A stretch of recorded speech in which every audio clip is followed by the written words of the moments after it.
بسم اللہ الرحمن الرحیم۔ عطا بن ابی رباح نے بیان کہا کہ مجھ سے حضرت ابن عباس رضی اللہ عنہما نے کہا، تمہیں میں ایک جنتی عورت کو نہ دکھا دوں؟ میں نے عرض کیا کہ ضرور دکھائیں۔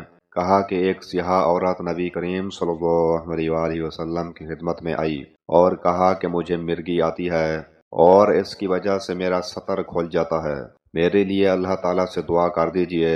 حضرت صلی اللہ علیہ وآلہ وسلم نے فرمایا، اگر تو چاہے تو صبر کر، تجھے جنت ملے گی، اور اگر چاہے تو میں تیرے لیے اللہ سے اس مرض سے نجات کی دعا کر دوں۔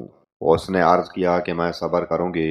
پھر اس نے عرض کیا کہ مرگی کے وقت میرا سطر کھل جاتا ہے۔ حضرت صلی اللہ علیہ وآلہ وسلم اللہ تعالیٰ سے اس کی دعا کر دیں کہ سطر نہ کھلا کرے۔ حضرت صلی اللہ علیہ وآلہ وسلم نے اس کے لیے دعا فرمائی۔ صحیح بخاری حدیث نمبر 5652۔ حضرت ابو ہریرہ رضی اللہ عنہ نے بیان کہ رسول اللہ صلی اللہ علیہ وآلہ وسلم نے فرمایا، مومن کی مثال پودے کی پہلی نکلی ہوئی ہری شاخ جیسی ہے کہ جب بھی ہوا چلتی ہے تو اسے جھکا دیتی ہے، پھر وہ سیدھا ہو کر مصیبت برداشت کرنے میں کامیاب ہو جاتا ہے۔ اور بدکار کی مثال صنوبر کے درخت جیسی ہے کہ سخت ہوتا ہے اور سیدھا کھڑا رہتا ہے، یہاں تک کہ اللہ تعالیٰ جب چاہتا ہے اسے اکھاڑ کر پھینک دیتا ہے۔ صحیح بخاری حدیث نمبر 5644۔ عبداللہ بن ابی قتادہ نے بیان ان سے ان کے والد نے بیان کہ رسول اللہ صلی اللہ علیہ وآلہ وسلم نے فرمایا، جب تم میں سے کوئی شخص پانی پیے تو پینے کے برتن میں پانی پیتے ہوئے سانس نہ لے، اور جب تم میں سے کوئی شخص پیشاب کرے تو دہنے ہاتھ کو ذکر پر نہ پھیرے، اور جب استنجا کرے تو دہنے ہاتھ سے نہ کرے۔ صحیح بخاری حدیث نمبر 5630۔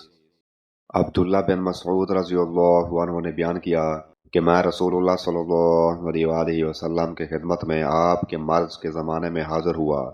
حضرت صلی اللہ علیہ وآلہ وسلم اس وقت بڑے تیز بخار میں تھے۔ میں نے عرض کیا، حضرت صلی اللہ علیہ وآلہ وسلم کو بڑا تیز بخار ہے۔ میں نے یہ بھی کہا کہ یہ بخار حضرت صلی اللہ علیہ وآلہ وسلم کو اس لیے اتنا تیز ہے کہ آپ کا ثواب بھی دگنا ہے۔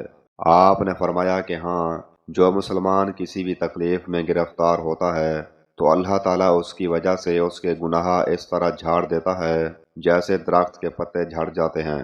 صحیح بخاری حدیث نمبر 5647۔